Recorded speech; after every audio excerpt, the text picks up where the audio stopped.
So good morning, everybody, again. So today we're going to be talking about how to communicate with clients. Then we're going to do a quick check-in, and I really want to hear an accomplishment you're proud of and a place where you were stuck. So be thinking about that. And as I was just mentioning, boy, it's been one of those weeks. So I think I've run through these slides exactly like once. So I'm totally winging it here.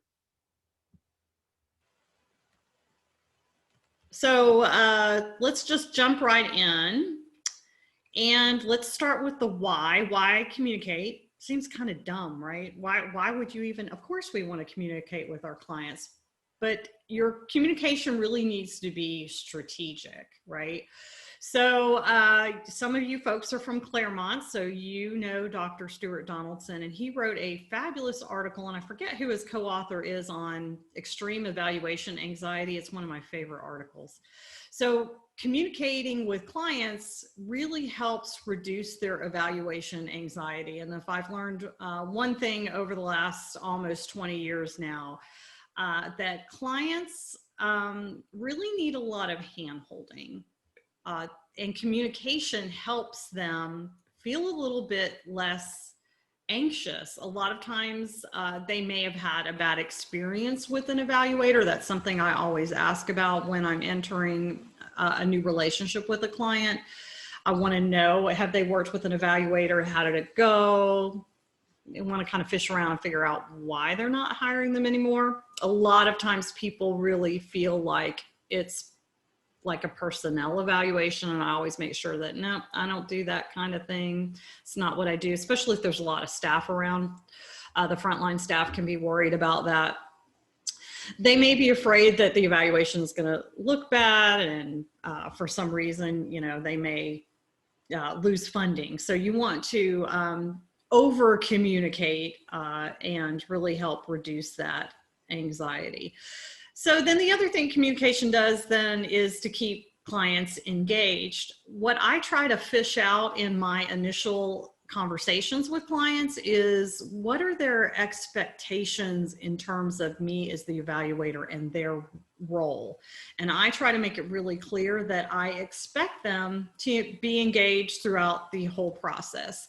I oftentimes use the line, and maybe I've told you guys this before, that that evaluation is a team sport. It's not something that is done to you. It's something you are going to participate in. And if that's not their expectation, then I'm probably not the evaluator for them. So by communicating and setting up communication channels, it helps keep them engaged in the process.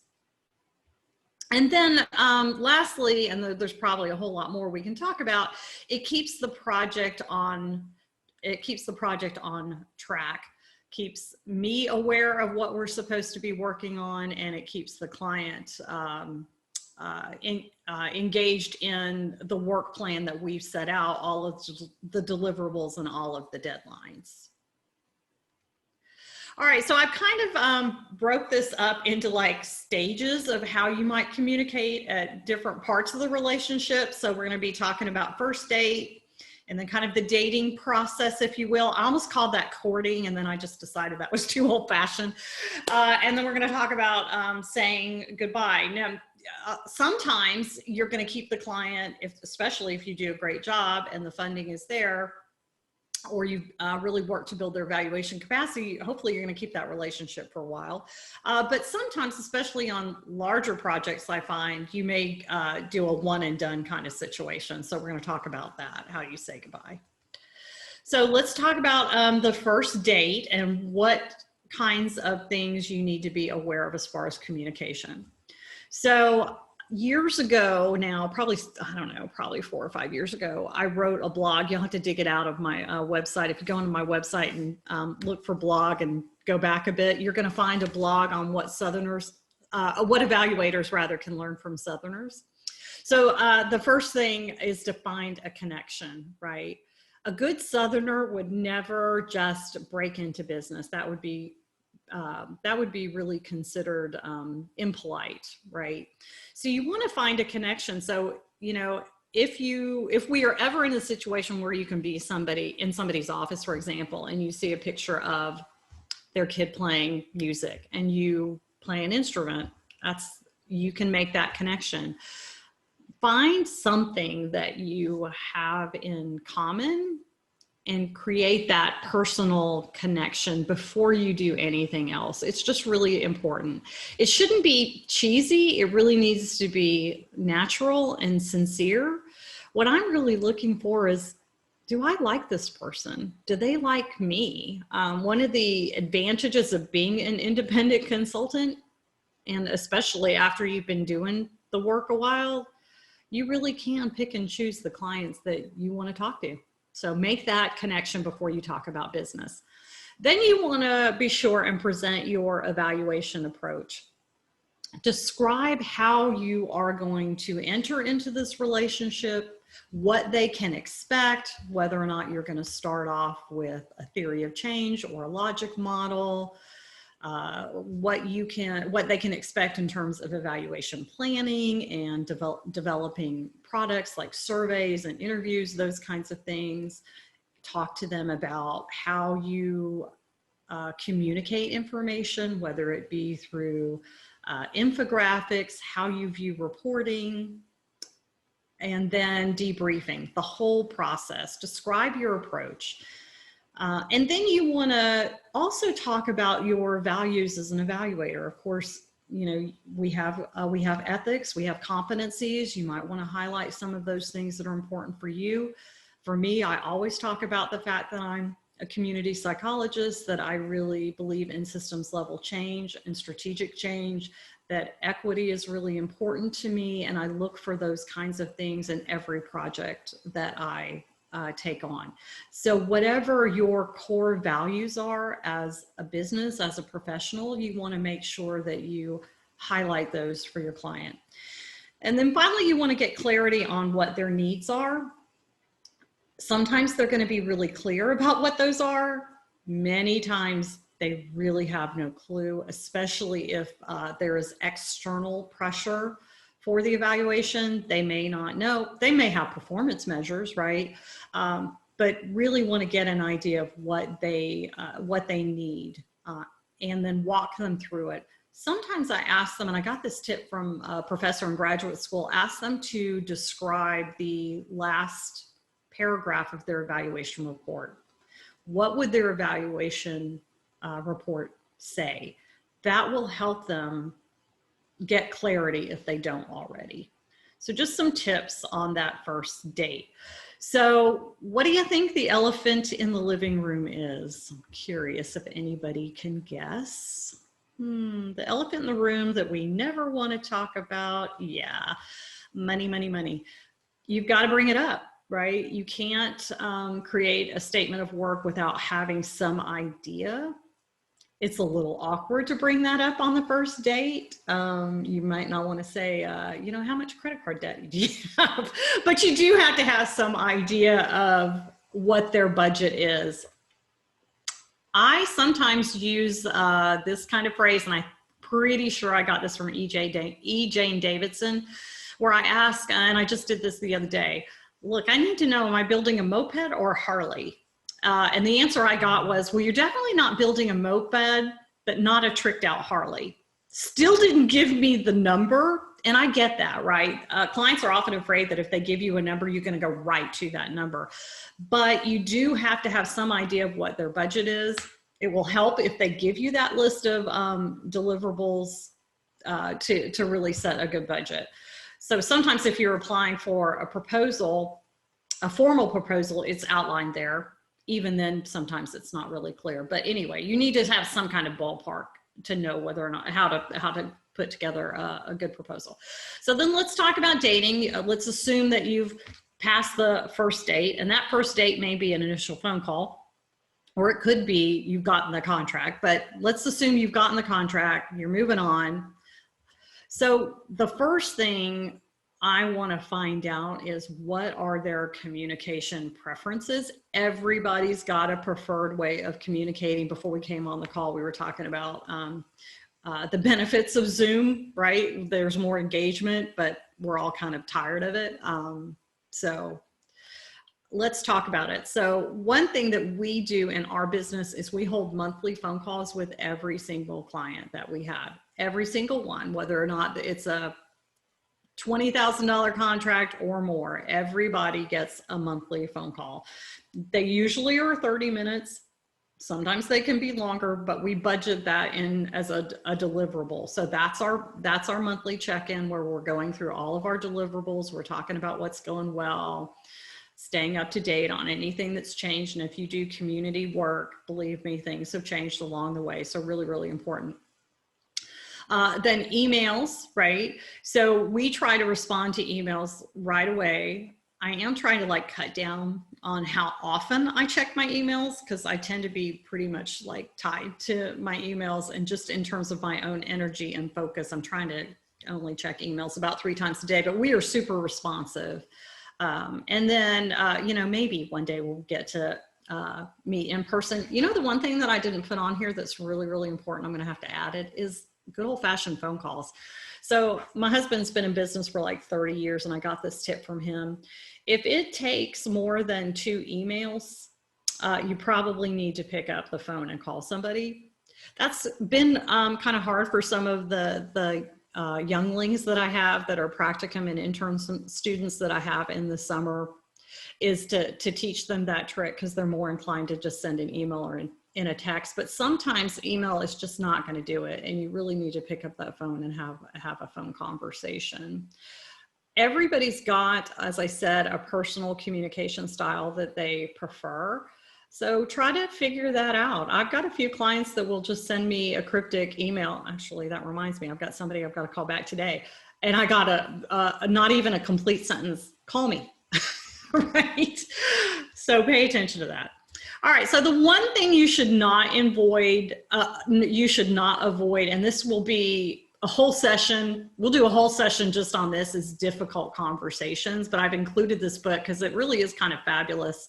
I can't remember the woman's name, but I was on a panel, I think about 2 years ago, with that Gail Barrington was our chair, and a woman from Boston, I apologize, I can't remember her name, did her discussion on this book and how she used the advice it gives on how to handle a difficult conversation. It was timely for me because I actually have a client that can be a little hard to talk to, but so all I'm going to say for now is do not avoid that difficult conversation.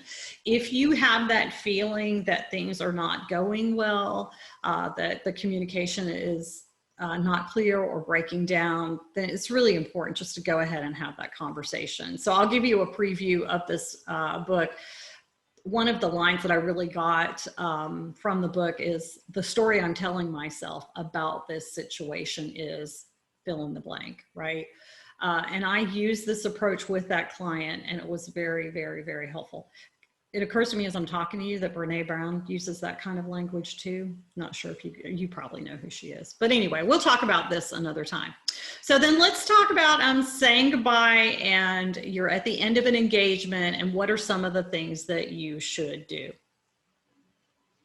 So we definitely recommend, of course, this was written before, right?